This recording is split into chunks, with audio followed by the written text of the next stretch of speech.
في أوقات بيجي عليك وقت تحس فيه إنك محاصر من كل جانب. ضغوط الحياة، مشاكل في الشغل، ديون، ناس بتتمنى لك السقوط. حتى أقرب الناس ممكن يتخلوا عنك أو يشكوا فيك، وتحس إنك لوحدك، وتبدأ تسأل: أنا هقدر أكمل؟ طب أروح فين؟ أهرب من إيه ولا من إيه؟ بس قبل ما تيأس، تعالى شوف النبي صلى الله عليه وسلم اتحاصر فعلا من كل جانب، مش بالكلام، بالحرب والسيوف والخوف والجوع. دي مش مجرد قصة، ده موقف نبوي هينور لك الطريق لما تكون محاصر.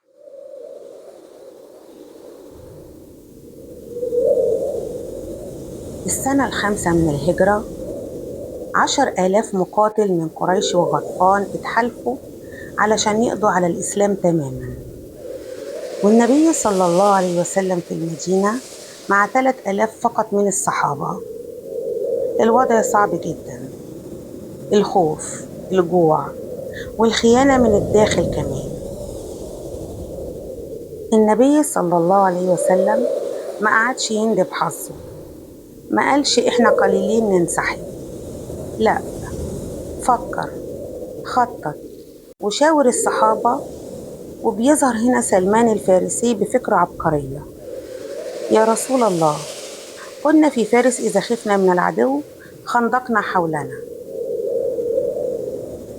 وفعلا بدأوا يحفروا الخندق بإيديهم.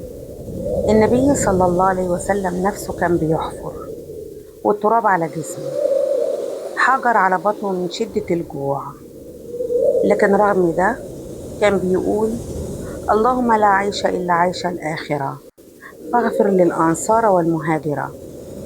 تخيل، في قلب الخوف هو اللي بيطمن الناس، وهو الجائع، المحاصر، المهدد. كأن المشاكل ما كانتش كفاية، اليهود داخل المدينة خانوا العهد وفتحوا ثغرة خطيرة، والأحزاب على الأبواب، والمؤمنين قلوبهم بلغت الحناجر. والقرآن وصف المشهد: وإذ زاغت الأبصار وبلغت القلوب الحناجر وتظنون بالله الظنونا. لكن النبي صلى الله عليه وسلم لم يهتز، لم يفقد الثقة، لم يخف. رفع ايده وقال: اللهم منزل الكتاب، سريع الحساب، اهزم الأحزاب، اهزمهم وزلزلهم. وهنا تتحول المعركة. ربنا يرسل ريح شديدة تقلب خيام المشركين، ويلقي الرعب في قلوبهم، وينسحبوا مهزومين بدون قتال كبير. ورد الله الذين كفروا بغيظهم لم ينالوا خيرا، وكفى الله المؤمنين القتال. لما تحس إنك محاصر من كل اتجاه، افتكر النبي صلى الله عليه وسلم في الخندق. اتحاصر لكن لم يستسلم، اشتغل، صبر، دعا، وساب النتيجة على الله.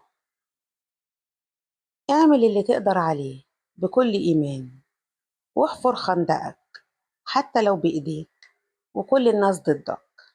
يمكن الناس تتخلى، لكن ربنا مستحيل يتخلى عنك.